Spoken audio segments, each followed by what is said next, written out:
ಮೂವರು ಭಾರತೀಯ ನಾವಿಕರ ಸಾವಿಗೆ ಕಾರಣವಾದ ವಾಣಿಜ್ಯ ಹಡಗಿನ ಮೇಲಿನ ಅಮೆರಿಕದ ದಾಳಿಯನ್ನ ಭಾರತ ಮತ್ತು ಇರಾನ್ ತೀವ್ರವಾಗಿ ಖಂಡಿಸಿದ್ದು, ಈ ಘಟನೆ ಜಾಗತಿಕ ಶಾಂತಿ, ಭದ್ರತೆ ಹಾಗೂ ನೌಕಾಯಾನ ಸ್ವಾತಂತ್ರ್ಯದ ಕುರಿತು ಗಂಭೀರ ಕಳವಳವನ್ನ ಉಂಟುಮಾಡಿದೆ ಎಂದು ಹೇಳಿವೆ.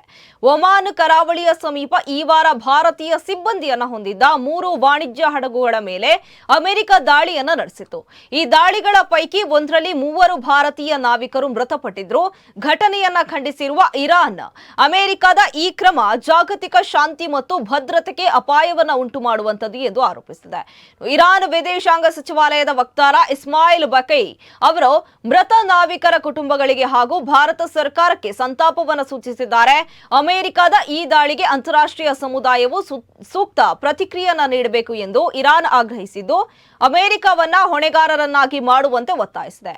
ಅಲ್ಲದೆ ಅಮೆರಿಕದ ಕ್ರಮಗಳು ಜಾಗತಿಕ ಶಾಂತಿ ಮತ್ತು ಭದ್ರತೆಗೆ ನಿರಂತರ ಬೆದರಿಕೆಯನ್ನ ಉಂಟು ಮಾಡುತ್ತಿದ್ದು, ನೌಕಾಯಾನ ಸ್ವಾತಂತ್ರ್ಯಕ್ಕೂ ಅಪಾಯವನ್ನ ತಂದೊಡ್ಡುತ್ತಿವೆ ಎಂದು ಇರಾನ್ ಆರೋಪಿಸಿದೆ.